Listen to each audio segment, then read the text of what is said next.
శ్రీకాకుళం జిల్లాలో ఆహార సంబంధ పరిశ్రమలు ఏర్పాటు చేయాలని ఉత్తరాంధ్ర జనసేన కోఆర్డినేటర్ గేదెల శ్రీనుబాబు డిమాండ్ చేశారు. ఉద్యానవన పంటలు, కూరగాయలు పండించే రైతులు ఆన్లైన్ ద్వారా నేరుగా అమ్ముకునే విధానం తీసుకురావాలని కోరారు. అలాగే అన్ని రకాల పంటలకు కేంద్ర రాష్ట్ర ప్రభుత్వాలు గిట్టుబాటు ధర కల్పించాలని ఆయన డిమాండ్ చేశారు.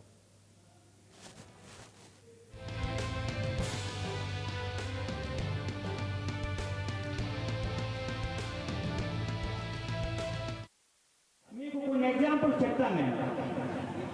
మనకి ఎలాంటి పరిశ్రమలు వస్తున్నాయంటే కాలుష్యాన్ని వెదజల్లే రసాయన పరిశ్రమలు, ఫార్మా పరిశ్రమలు, థెర్మల్ ప్లాంట్స్, న్యూక్లియర్ ప్లాంట్స్, ఇలాంటి వాటిని మాత్రమే మన ప్రాంతంలో పెట్టడానికి వాళ్ళు ట్రై చేస్తున్నారు.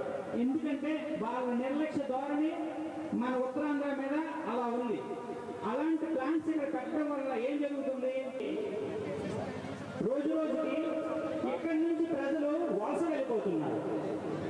ఇదంతా దయచేసి చదువుకున్న పెద్దలందరూ గమనించవలసిందిగా నా యొక్క విజ్ఞప్తి. కానీ పెడితే అదే ఆహార సంబంధ పరిశ్రమలు కానీ పెడితే ఇక్కడ వారికి అంటే రైతులకు తగిన గిట్టుబాటు ధరతో పాటు ఇక్కడ చదువుకున్న విద్యార్థులకు కూడా ఉపాధి కలుగుతుంది. అందువలన ఇక్కడ ఫ్రూట్ ఇండస్ట్రీస్ని మనం ప్రోత్సహించి ఇక్కడి నుంచే డైరెక్ట్గా ఎక్స్పోర్ట్ చేసే విధంగా ఉండాలి.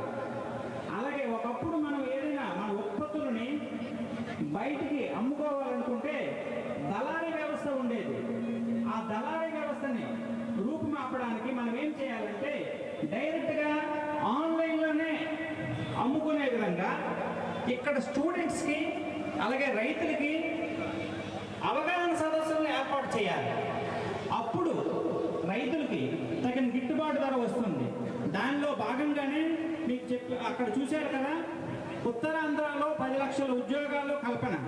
అదే నా యొక్క ధ్యేయం. 10 లక్షల ఉద్యోగాలు సృష్టించడానికి నేనేమి చేయను.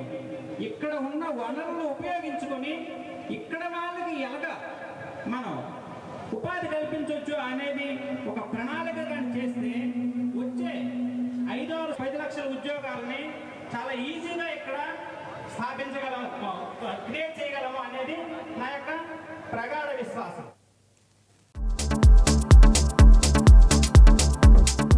Hello, this is your Nandu. Please do subscribe to New Waves Media. ఇలాంటి మరిన్ని మంచి వీడియోలు కావాలని కోరుకుంటున్నారా? అయితే పక్కనే ఉన్న గంట సింబల్ను క్లిక్ చేయండి. అలాగే సబ్స్క్రైబ్ చేయండి.